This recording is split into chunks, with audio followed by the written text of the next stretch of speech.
My name is Manuel. I'm the head of the Centre for Aid and Public Expenditure at ODI, and therefore I was the co-host for this conference with Sanjeev Gupta from the IMF.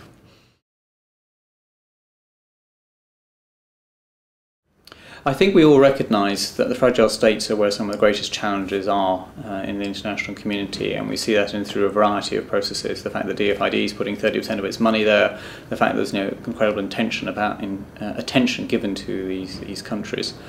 But I also think we recognise, and the reason we really want to do this conference was that we were basically being too slow in helping these countries. And one of the things that Sanjeev and I were reflecting on before we discussed the idea of the conference was that we seem to be seeing many of the same problems coming up again and again, and we really wanted to try and move beyond a statement of what the problems were to an idea of what we could do to actually change the picture and change solutions, and that's what we were really trying to do in this conference. I think what surprised me was the richness of what came out of it, the range of things that came out.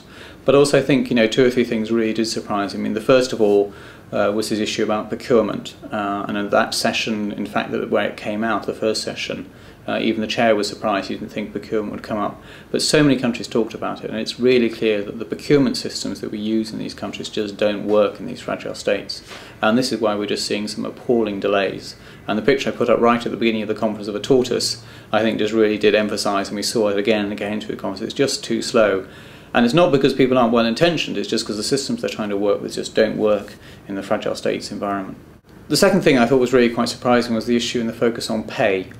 I think the recognition that we provide all those technical systems, but we don't really think about the pay of the counterparts that we're working with, and often that becomes the last thing we end up thinking about.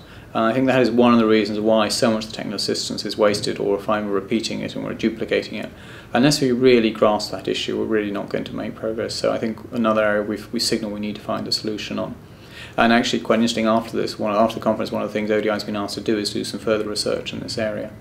And the third area which came out, which again completely surprised me, was just thinking about the issue of change management. That actually what we're asking and what we're working in a lot of these countries is an enormous change management program, but we're approaching this in a very technocratic way, not thinking about, well, how do you actually manage the change that's going to have to occur in these institutions?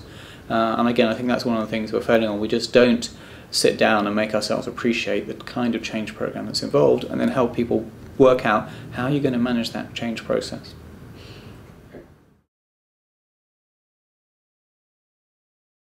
I think the most valuable aspect was bringing together the academics, the practitioners, and the ministers in the whole process, and having that diversity of views that came across. I think a lot of people talked to me saying how encouraged or how struck they were by how open the ministers were and how frank they were about some of the deficiencies in the systems. I think we had 4 very good ministers who were prepared to speak very bluntly about the failures of what was going on, and that then really set the tone for the rest of the conference, allowing people to come out and say, okay, given that's the reality, what are we going to do about this? So there was less sort of just everyone saying this is all basically wonderful, and actually more, no, we've got some really serious problems we need to try and tackle and deal with.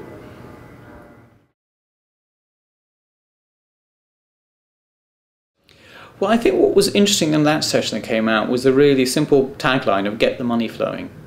That actually we can design all these reforms, and we tend to again take a kind of technocratic, think about the whole system, work out what a logical sequence would be. Whereas actually, in many of these fragile states, part of the systems do work, other parts don't. And what you need to do is quickly say, well, what do I need to do to actually make sure the money that comes into the central treasury actually ends up, affecting a school or affecting a bridge. And if it's not doing that, then we're really failing.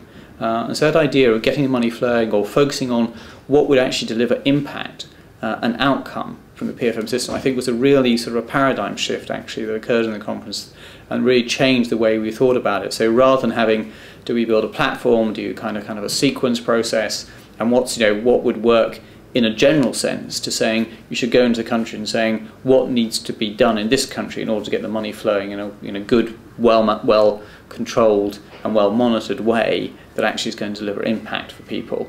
That's a very different way of approaching the problem.